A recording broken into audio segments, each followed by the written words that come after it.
The last 8 months have been brutal in the films and games industries. Layoffs, delays, but it's no time to give up. It's time to improve your work, stand out, and land your next dream job. What's up? My name is Josh Tunin, and for the last 8 years, I've worked in Hollywood visual effects on movies like Star Wars, Dungeons & Dragons, and Across the Spider-Verse. And I started out just like you here on YouTube as a self-taught visual effects artist without a college degree and without any industry connections. Instead, I built a demo reel to stand out from the rest of the crowd, and I used LinkedIn as the platform to get noticed and land my first job. Not only is LinkedIn a great place to find job openings, but it's also a great way to network with people in the field. But odds are you're probably using LinkedIn completely wrong. You're never gonna land a job by spamming recruiters and supervisors with your reel. And don't get me started about all these ChatGPT resumes. Instead, I'm gonna share the secret advice that I would use if I had to start all over from scratch starting in 2024. And hopefully leave a roadmap for you to enter the field and get started down that dream career path you've always wanted. This is a conversation with Jay Lee, a student from my class, Unreal Fundamentals. Jay's an aspiring effects and Unreal artist trying to migrate over from the motion graphics field into working on feature films. We'll talk about all of the best strategies and tactics that you can use today to get hired by the end of 2024. Let's dive in.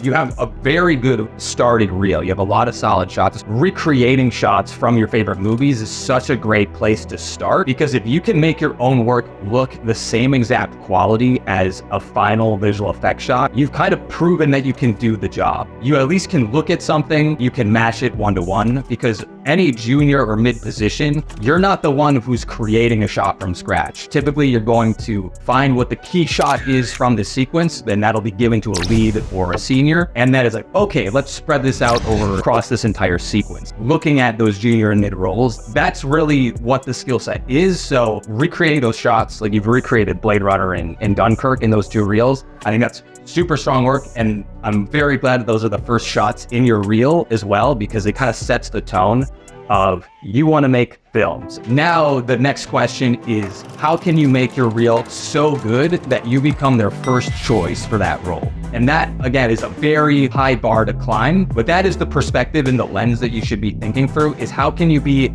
the number one choice? Not number 2 or number 5. How can you literally become number 1? If everyone is not responding to you, you just need to improve your reel. That's the silent feedback. Your reel isn't good enough where they don't even want to respond in the first place, which is, that's pretty brutal, but it's part of the process. When I was trying to get my first job, I literally went on LinkedIn and I would find whatever position I wanted to be hired at. You go to their LinkedIn, find their names, and then put those names into video and just put their name demo reel. And now you're suddenly gonna have all of these people who have been hired at a studio at a junior position, and you can see exactly what quality of work they had to get hired. As long as your work is better than that reel, you have a really high chance of getting hired at that studio. To me, that's the type of thing to compare yourself against. You can definitely aim for just being better than the person who is just hired there. Your reel is now good enough to get interviews. Getting that first interview is the hardest part at the visual effects studios because of all of the layers of HR and 250 applicants per role, and it becomes its own system. It is like you just need to get that first foot in the door. After that, it becomes much easier, because if you can become a person that a supervisor can trust, it might not help you get the next job right away, but it will help you get your 3rd, 4th, 5th job. It always comes back. Like, people recognize the types of folks they like to work with, the people who can respond to feedback effectively. You'd be surprised how few people can actually take those notes to heart and put their own creative vision aside and actually follow the vision of the visual effects supervisor and the directors. But ultimately, that's the job. You want to send your reel to someone who works at the exact studio that you want to work at, someone that is a senior or lead. And I would just genuinely ask as many people for feedback on your portfolio and ask, what would I need to change, or what would I need to improve to be seriously considered on your team? And just get their direct answer. And you're not asking them for a job, you're asking them how to improve. And already that is a way to stand out, because how many people are going and being honest and saying, I need to improve my work. I'm looking for critical feedback from people I respect. And if you can find the reel and say, hey, I really love this shot on your reel, I'm trying to do a similar thing in a genuine way where, hey, this actually would be the exact person to ask. Finding the people who you actually connect with is the game, like just to be a good human being. And typically those are the type of people who are like, damn, you're just like I was back then.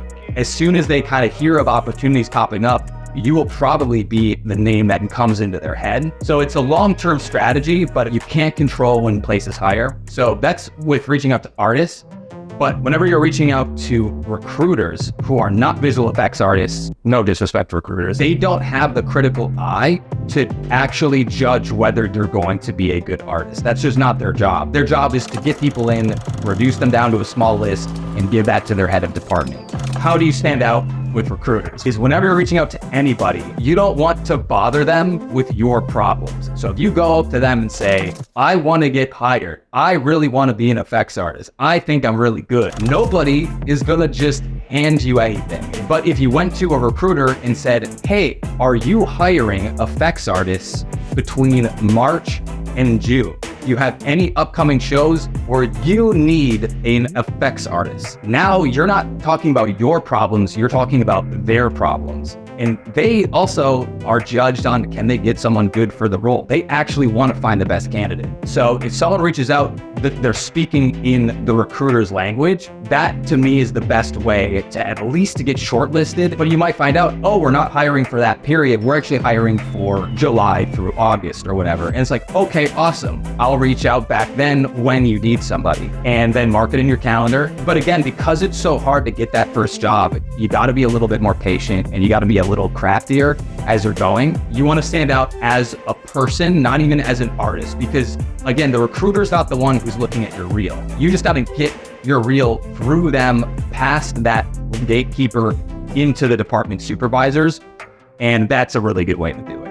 But that being said, as a piece of demo reel advice, is all killer, no filler. Have a 40-second demo reel, but it just kicks ass. The type of work that studio is already making. And if that means cutting out half of your shots from your reel, cut them out and just show them your best stuff. You really need to craft your reel for that specific job listing. As long as you're above average, like quite literally, it's not that hard to stand out. If you do it at every level, the recruiter and the supervisor and the person reviewing that reel notices all those attention to details. The thing is, there's just all these gatekeepers in the way, and you just got to get past each one and be crafty about each stage. You basically have a different audience at each stage of trying to get into that interview room to get hired for the first time. It does suck being on the side where like nothing's working and you are putting in all of the hard work, and it is super time consuming just to be applying to places. And it is so cool how on a single day, everything can completely transform, and you get that one email and you're suddenly at a studio that you've always dreamed of. And it's like, man, your life can literally change in a single day. So now look, if you're ready to take the next step, or you've struggled to learn Unreal in the past, learning Unreal doesn't have to be hard. In fact, you can learn everything you need to know in just 30 minutes a day. All you have to do is join Unreal Fundamentals. We've already helped over 500 students from complete beginners to industry pros and helped them migrate over into Unreal Engine to be job ready at a virtual production or visual effects studio. Together, we'll build 4 environments step by step, and you'll learn all the biggest lessons I learned along the way so that by the end, you can create your own action scenes. Plus, you'll get every cheat sheet and every template that I've used on my own commercial freelance projects. So you can render out complex scenes in just a couple clicks. All you have to do is join Unreal Fundamentals, and you'll be ready to build a portfolio in just 21 days. Just go to unrealforvfx.com/fundamentals and get started today. Thanks for watching. Don't forget to subscribe down below to check out more videos just like this, and I'll see you next time. Peace.